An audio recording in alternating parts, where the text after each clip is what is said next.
2023년 2분기에 미국 기업들의 실적 발표가 계속 나오고 있어요. 그러니까 팩트셋이죠. 유명한 리서치 기업인데 다들 한 번씩 뭐 들어보셨거나 아니면 뉴스에서 한 번씩 보신 적은 있으실 텐데 S&P 기업들의 2023년 2분기에 실적이 3분기 연속으로 감소할 가능성이 높다. 이런 뉴스 기사가 이렇게 나왔었죠. 그리고 나서 계속 발표가 될 때마다 업데이트를 해주고 있는데 처음엔 잘 나왔다가 안 나왔다가 이게 계속 반복되고 있어요. 그래서 전체적으로 2023년 2분기 실적은 좀 안 좋을 거다. 이게 좀 대세죠. 그래서 어떻게 전망을 했냐? 한 마이너스 7% 정도 이게 예상치로는 감소할 것으로 예상을 하고 있다. 그래서 2021년 2분기 최고점으로 실적을 증가율을 달성을 하고 그다음부터 증가율이 계속 떨어져서 2022년 이제 4분기부터 이게 역성장이죠. S&P 500 기업들의 실적이 역성장하고 지금도 역성장할 거다. 이렇게 보는 게 지금 대세적인 의견이에요. 자, 그럼 우리가 이렇게 실적 전망 자료를 이렇게 보면서 느끼는 게 있죠. 만약에 이런 실적 전망 자료가 이렇게 계속 발표가 되고 나오면 여기 주식 S&P 500 이것과 비교를 해보면 뭔가 투자 아이디어를 얻고 뭔가 투자의 힌트를 얻어서 좀 잘할 수 있지 않을까 이런 생각을 하게 되는데 뭐 하나하나 비교해 보면서 보겠습니다. 이게 제로예요. 마이너스 구간을 탈피해서 플러스로 전환되는, 즉 실적이 나빠지다가 좋아지는 구간에 주식 투자를 하는 거죠. 매수를 하게 되면 어떨까요? 이게 2020년 4분기부터 S&P 500 기업들의 이익이 이제 플러스로 쫙 올라가기 시작합니다. 그랬을 때 산다. 그러면 2020년 4분기 요때 주식을 매수하고요. 그러면 잘 올라가던 전년 대비로 계속 증가하던 기업 실적이 역성장하는 2022년 4분기에 주식을 매도한다. 2022년 4분기에 주식을 매도하면 예상과 다르죠. 똔똔이에요. 뭐 수익이 약간 있을 수도 있는데 재수없으면 또 마이너스가 났을 수도 있는, 매수와 매도 시점을 이게 이익이 올라가고 쭉 나쁘다가 좋아질 때 사고 좋다가 나빠질 때 샀는데 수익률은 이렇게 형편없이 나온다는 거죠. 자, 그러면 주식시장이 워낙에 빠르고 사람들의 심리가 빠르니까 이익 성장률이 최저점일 때 사고 최고점일 때 매도를 하면 수익을 보지 않겠냐, 이런 생각을 한번 해볼게요.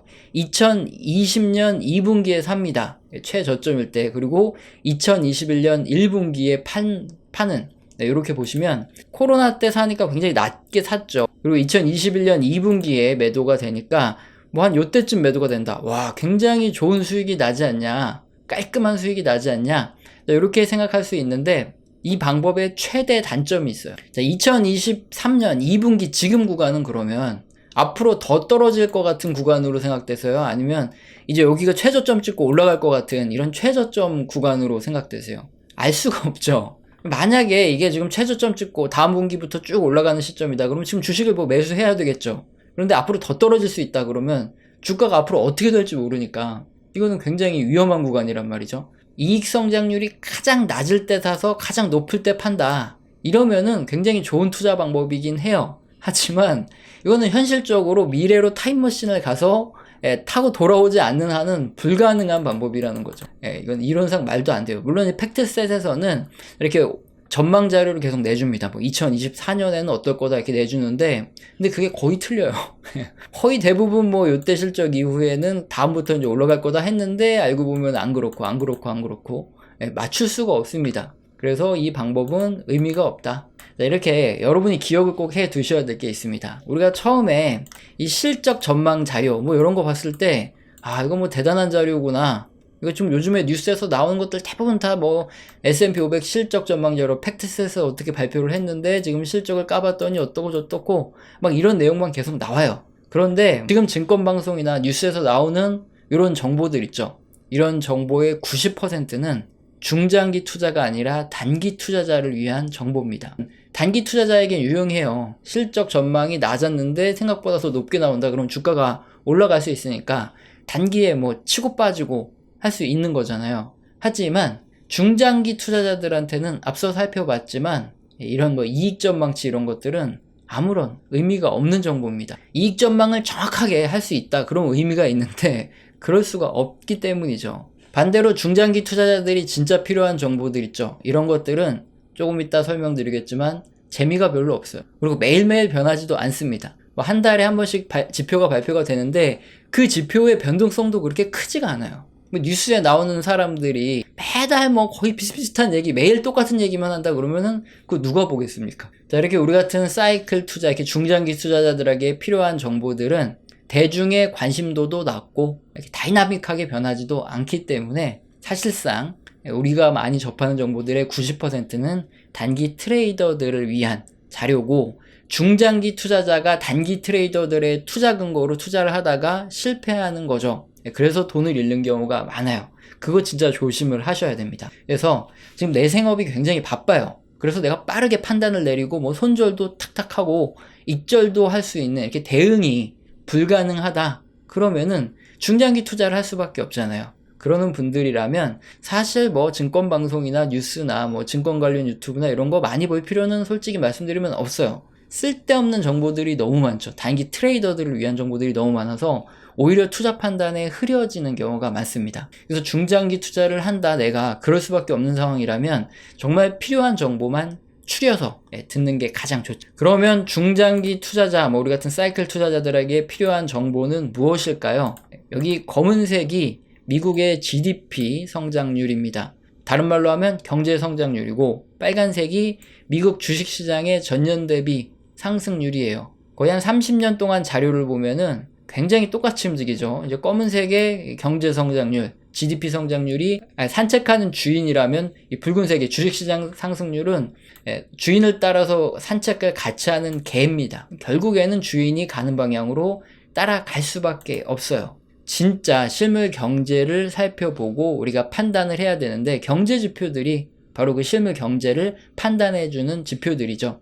뭐 특히나 우리 같은 투자자들이 봤을 때 이렇게 경기 침체 후에 경제 성장률이 쫙 높아지는 구간 있죠. 그럴 때는 주식시장의 상승률도 굉장히 높아요. 거의 뭐 대세 상승으로 엄청나게 빠르게 주가가 튀어오릅니다. 그런 구간을 우리는 놓치지 않아야 되겠죠. 그리고 이런 구간들에 매수를 했다. 그러니까 2000년 IT 버블 이후에 2002년 뭐 이렇게 GDP 성장률이 쭉쭉 올라가는, 또 아니면 2009년에 매수하거나 2020년 코로나 이후에 매수하거나 뭐 이렇게 매수를 하게 되면 굉장히 장기적으로 좋은 수익이 나기 때문에 그런 구간들 우리가 캐치를 해야 된다는 겁니다. 그래서 우리 채널에서는 실물 경제를 판단할 수 있는 그런 지표들을 계속 모니터링 해드리면서 지금 경기가 어느 구간에 있는지 설명을 해드리고 있는데, 2023년 7월 현재는 GDP 성장률입니다. 이 업데이트된 자료를 보면 지금 구간은 경기가 둔화되는 구간이에요. 그래서 지금은 보수적으로 봐라, 이렇게 말씀을 드리는데, 적극적인 매수 시점들은 이렇게 화살표가 위로 올라가는 이런 대세 상승장에서 적극적으로 매수를 해야 되기 때문에 지금은 보수적인 투자가 맞습니다. 뭐 중장기 사이클 투자자의 관점에서 이렇다는 거예요. 자, 많은 사람들이 경제 지표를 보는 게 정말 언제 사고 팔지 이렇게 정확한 타이밍, 뭐 못해도 몇 달 정도의 오차가 있는, 증시의 최고점과 최저점을 맞추는 그런 걸 하려고 경제 지표를 본다 생각하는데 반대입니다. 오히려 우리 같은 중장기 사이클 투자자들이 이제 경제 지표를 보는 이유는 우리가 신이 아니라고 생각하기 때문에 정확한 타이밍을 잡아낼 수 없고, 종목을 선택하거나 투자를 할 때 실수를 할 수 있기 때문에 경제 지표를 보는 거예요. 자, 그게 무슨 소리냐? 한번 이번 달에 발표된 컨퍼런스 보드 경기 선행 지수를 근거로 한번 생각을 해 볼게요. 컨퍼런스 보드 경기 선행 지수는 이제 미국 상무부 의뢰로 컨퍼런스 보드라는 곳에서 6개월 이후에 경기가 어떻게 변하는지 그걸 한번 예측하기 위해서 만든 지표인데, 이게 주식시장하고 굉장히 큰 연관성이 있습니다. 컨퍼런스 보드 경기 선행 지수, 이 화살표가 위로 올라가는 구간들은 그야말로 대세 상승장이에요. 2000년 IT 버블 끝나고 2001년부터 침체 시작됐는데 2002년부터 한 2005년까지 구간에 대세 상승, 09년부터 한 11년 요때 대세 상승, 그리고 13, 14년, 16, 17, 18년, 그리고 2020년부터 2021년까지 대세 상승 구간이었죠. 이런 구간에는 10종목 중에 8종목이 오릅니다. 확률적으로 만약에 이렇게 대세 상승 구간에 우리가 그 구간에만 투자를 한다 그러면 내가 신이 아니기 때문에 종목을 잘못 고르는 경우가 있어요. 자, 그리고 매수 시점도 잘못 잡는 경우가 있습니다. 그런데 이런 대세 상승 구간에는 내가 그런 실수를 했다 그래도 10종목 중에 8종목이 오르는 장이기 때문에 그냥 존버하면 웬만하면 원금 회복하고 다 수익이 나요. 내가 잘해서 뭐 내가 특출나게 종목을 잘 골라서 뭐 실력이 있어서 주가가 오르는 게 아니라 시장이 좋아서 올려주는 거라는 거죠. 그런 시장에 투자를 하는 거예요. 자, 그럼 반대로 컨퍼런스 보드 경기 선행 지수가 이렇게 하락하는 구간들은 역사적으로 봤을 때 경기가 둔화되고 침체되는 구간, 이런 구간에는 주식시장에 어떤 변화가 일어나냐, 뭐 마지막 과열로 확 불타오를 수 있어요. 그런데 언제 폭락할지 모릅니다. 폭락을 한번 맞으면 손 쓸 틈이 없어요. 그냥 투자금이 막 반토 막 3분의 1토 막 떨어지기 때문에 이런 구간에서는 정말 폭락을 정확하게 맞출 수 있는 그런 대단한 신이 아니라면 그러면 가급적 보수적으로 대응하는 게 맞겠죠. 언제 폭락이 올지 모르니까. 이렇게 경제 지표를 보는 이유는 정말 정확한 고점 저점을 맞출 수 있기 때문에가 아니라 내가 신이 아니고 내가 그렇게 실력이 어마어마한 게 아니기 때문에 주식 투자를 했을 때 실수를 할 수 있죠. 그래서 돈을 벌 수 있는 확률이 높은 시점에 투자를 해야 되기 때문에 그런 시점에 집중 투자하기 위해서, 즉 화살표가 위로 올라가는 구간에 집중 투자해서 수익을 내기 위해서 경제 지표를 본다. 이렇게 보시면 됩니다. 추가로 봐서 이렇게 컨퍼런스 보드 경기 선행 지수는 어떻게 이렇게 경기를 좀 잘 맞추고 주식시장의 흐름을 잘 보냐? 뭐 이건 비즈니스 부분에 소비자 기대 지수, ISM 신규 주문 지수, 건축 허가, 주간 노동 시간, 뭐 이런 식으로 우리 채널에서 좀 자주 설명드리는 경기 선행을 하는 이런 지표들이 많죠. 이런 지표들을 주로 판단을 해서 묶어가지고 경기를 판단하기 때문에 자, 이렇게 실물 경기와 굉장히 유사하고 주식시장에도 굉장히 큰 도움을 주는 거예요.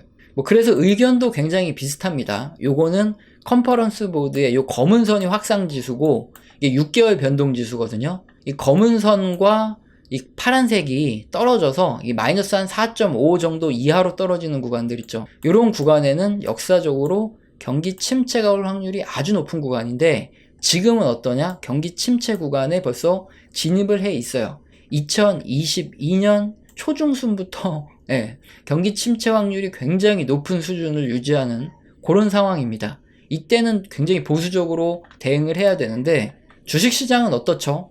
반등을 해서 지금 다시 과열 상태가 됐어요. 자, 이 말은 실물 경기는 지금 둔화되고 이렇게 침체된 위험 구간인데 주식시장만 지금 다시 또 과열이 됐다는 그런 상태예요. 자, 만약에 지금 뭐 돈 풀기가 되고 경제가 한번 폭삭 주저앉았어요. 그래서 다시 뭐 소비도 일어나고 다시 대출도 늘어나고 다시 확 좋아질 만한 뭐 그런 상황이라면 저도 그냥 지금부터는 뭐 풀로 매수하십시오 이렇게 얘기를 하겠는데 지금 전혀 그런 게 없단 말이죠. 아직도 금리도 높고 뭔가 해결된 게 아무것도 없어요. 부채가 해결되건 디레버리징이 일어나지 않았기 때문에 지금 구간에서는 굉장히 불안하다. 이런 구간에서는 좀 주의를 해야 된다 말씀을 드리고 있어요. 역사적 사실과 확률에 대한 말씀을 드리는 거기 때문에 이게 뭐 100% 정확한 정답이라고 말씀은 못 드리겠지만 자, 지금 대세 상승으로 가기에는 뭔가 굉장히 부족한 것들이 많아서 이렇게 찜찜할 때 내 인생을 걸 수는 없잖아요. 그러니까 이런 구간에 일단 보수적으로 대응을 하고 있다가 경제지표를 보고 대응을 하는 것이 훨씬 더 낫다. 그렇게 저는 판단을 내리고 있고 여전히 뭐 침체가 오고 폭락이 올 확률은 꽤 높다. 이게 정석적인 이야기다. 이 말씀을 드릴 수 있습니다. 뭐 세상에는 여러 가지 투자 방법이 있고 정답이 없어요. 뭐 다른 단기 트레이딩, 뭐 가치 투자, 장기 투자, 모멘텀 투자, 요즘에 유튜브 보시면은 각자 고수분들은 다 잘해요. 그 분야에서. 그래서 다른 투자 방식을 뭐 제가 비난하거나 뭐 무시할 그럴 게 아닙니다. 그냥 저의 투자 방식에 근거한 제 객관적인 자료로 봤을 때 확률상 그렇다. 이런 의견들을 보여드리고 객관적인 지표들을 보여드릴 수 있기 때문에 이런 것들을 보여드리는 거고 항상 판단은 각자 자신의 몫입니다. 그래서 투자 판단에 도움이 되셨으면 합니다. 우리 채널에서는 영상 시청하시고 도움이 되셔서 후원 주시는 감사하신 분들이 정말 간헐적으로 계십니다. 제가 말로만 때우지 않아요. 제대로 소통을 합니다. 한 달 교육을 하고 있는데 매주 진행드리고 있습니다. 여기서는 거시경제의 사이클뿐만 아니라 각 산업의 사이클과 함께 움직이는 그 종목과 기업들에 대한 얘기도 나오죠. 공개된 방송에서 할 수 없는 소통을 하고 있기 때문에 영상 하단에 설명란 읽어보시고 해당되시면 메일 주시길 바랍니다. 오늘 영상도 마음에 드셨다면 구독과 좋아요는 꼭 눌러주시고 지속적인 시청 부탁드립니다. 감사합니다.